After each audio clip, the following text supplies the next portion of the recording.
Todo empieza aquí, con el pueblo judío. Un pequeño pueblo que ha sido dominado a lo largo de muchos siglos por los imperios poderosos de la zona. Es un pueblo especial porque ha desarrollado la idea de ser el pueblo elegido por Yahvé, su Dios, y además esperan que un día Dios les envíe un Salvador, un Mesías, que les libere. Alrededor del año cero, la situación de este pueblo no es buena. Está dominado por el Imperio Romano y al mando de unos dirigentes totalmente despreocupados de su gente. Y justo en ese momento llega él, Jesús, un hombre de familia humilde que durante sus 3 últimos años de vida se dedica a predicar, a difundir un mensaje muy potente y novedoso para aquella cultura. Fíjate, a través de su mensaje insiste a la gente del pueblo llano a ser solidarios unos con otros, y a los ricos los critica de forma dura e hiriente. Era un hombre con mucho carisma, por lo que resultó muy convincente y reunió muchos seguidores. De hecho, empieza a pensarse que Jesús es Cristo, el enviado de Dios que tanto tiempo llevan esperando. Se hace tan popular que se convierte en una figura muy incómoda para las autoridades judías y acaban matándolo en la cruz. Pero con ello no consiguen su objetivo. Como sabes, Jesús tuvo 12 grandes discípulos, los 12 apóstoles. Estos se convierten en los grandes profetas de su mensaje, primero en Judea, pero luego, al ser también perseguidos, se dispersan a lo largo del imperio. Ahora, estos tienen sus seguidores, a los que llamarán cristianos, y así se van creando comunidades de cristianos. Estos van organizándose y colocan al frente de cada una de ellas un supervisor, el obispo. Y siguen las persecuciones. De hecho, durante diferentes épocas las autoridades del imperio persiguen e incluso condenan a muerte a los llamados cristianos. Surge así la figura de mártir. Todo cambia en el 313. Los seguidores de la nueva religión son cada vez más, y el emperador de entonces, Constantino, quiere tenerlos de su lado. ¿Qué hace entonces? Legaliza el cristianismo. Así se acaban las persecuciones y para el siglo V el cristianismo se extiende ya por todo el imperio. Pasa a convertirse así en la religión oficial. Y se seguirá expandiendo hacia el norte poco a poco. Y de aquí en adelante, cuanto más grande es la ciudad que dirige, mayor es la reputación del obispo. Y cuando el imperio se parte en dos, los obispos más importantes son el de Constantinopla en esta parte de aquí y el de Roma en esta parte de aquí. A este pronto empezará a llamársele Papa. A partir de ahora, las cosas se ponen feas.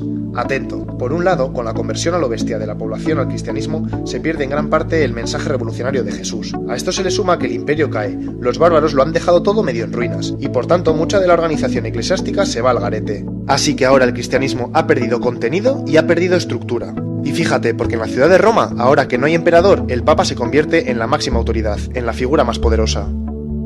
Atento, porque en esta otra zona están pasando cosas importantes. En el siglo VII surge una nueva religión en Arabia, el Islam. Toda una revolución en el mundo árabe y con gran dinámica militar. Pues bien, el Islam va ocupando toda esta zona, hasta llegar aquí, incluso hasta Roma. Y así, se enciende la tensión entre cristianos y musulmanes, que en lugar de ver las similitudes de sus religiones, se enfrentan por intereses políticos y militares. Luego te sigo contando. Volvamos a hablar del Papa, que ya verás qué lío.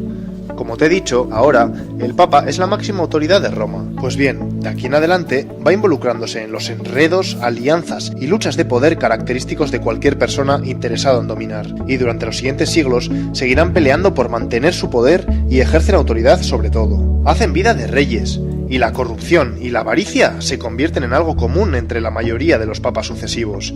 Increíble, ¿verdad? Poco se parece todo eso al mensaje que quería transmitir Jesús, ¿no? Siglo XI. El cristianismo se ha ido reestructurando y se extiende más o menos así. ¿Te acuerdas de Roma y Constantinopla? Pues entre tanta decadencia se genera entre ambos obispos grandes tensiones, y en 1054 se produce una ruptura, el gran cisma entre las dos iglesias. A partir de ahora se divide la iglesia romana aquí y la iglesia ortodoxa aquí. Pero paremos un momento que no todo es degeneración en el cristianismo. Te hablo de los monjes benedictinos, que desde el siglo VI van extendiéndose por gran parte de Europa. Estos, siguiendo la esencia de la palabra de Jesús, se organizan en monasterios y ayudan a la gente de los pueblos próximos a reorganizarse y a mejorar la calidad de sus vidas que por entonces era miserable. Esto es otra cosa, ¿no? Y ya verás, a lo largo de la historia van a existir dos mundos dentro del cristianismo. La iglesia de base, más humana y sensibilizada con las necesidades sociales del mundo, y la de la jerarquía, centrada mucho más en mantener su estatus. Volvemos a la tensión entre cristianismo e islam. Lo de ahora te suena seguro. Por un lado, en la península ibérica se produce la Reconquista, de 722 a 1492.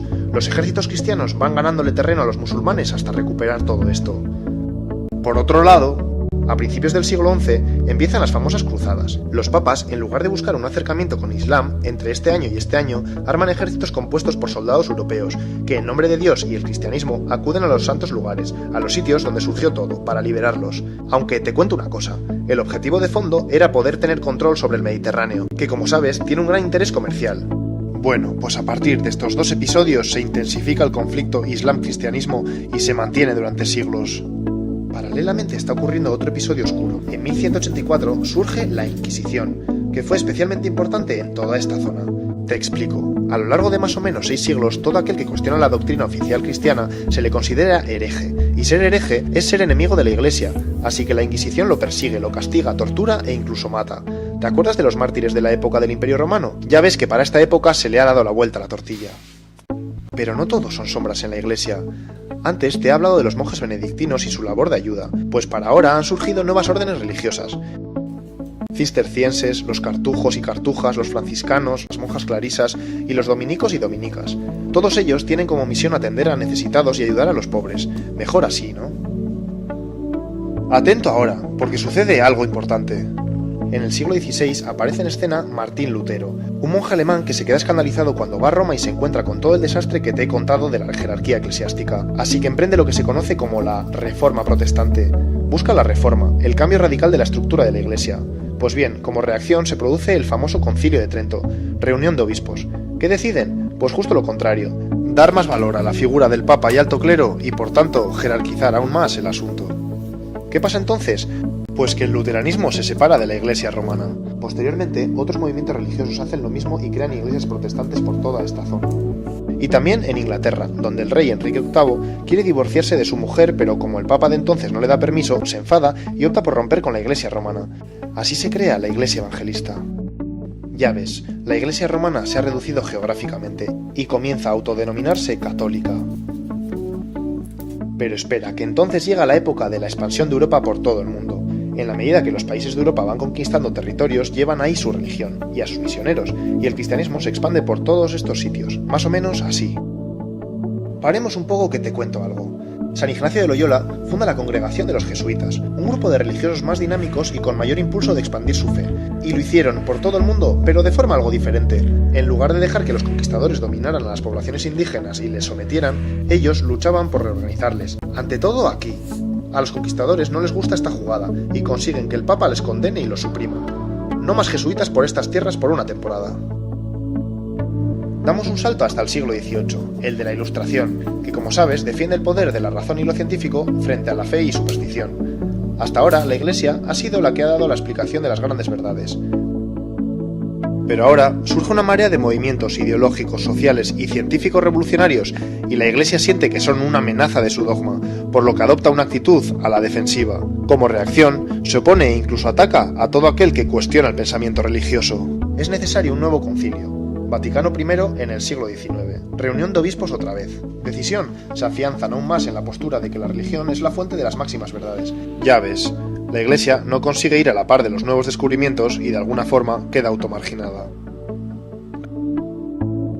Menos mal que la moneda tiene otra cara. No te olvides que en contraposición a todo esto que te cuento, sigue existiendo una gran dinámica religiosa. En estos siglos se crean cientos de congregaciones religiosas para salir de ese estancamiento, extender así, a lo largo del planeta, la vida cristiana, y además, hacer una labor humanitaria y de ayuda para mejorar la sociedad. Llega el siglo XX. Con todos los desastres de las guerras mundiales y ante el encierro del pensamiento de la Iglesia que te he contado, progresivamente surge la teología de la liberación. Los seguidores de la teología de la liberación desean un cambio en la dinámica que ha adquirido la Iglesia, y así centrarse en los verdaderos problemas sociales del mundo para solucionarlos. La teología de la liberación adquiere tanta fuerza que provoca un nuevo concilio, el del Vaticano II. En el concilio se decide apostar por este cambio, ya era hora.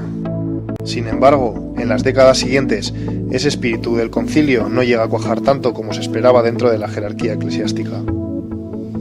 Eso sí, en numerosas zonas del planeta sigue habiendo una dinámica de personas cristianas que continúan siendo fieles al mensaje de Jesús y que buscan la solidaridad entre gentes y pueblos. Hemos llegado a la actualidad.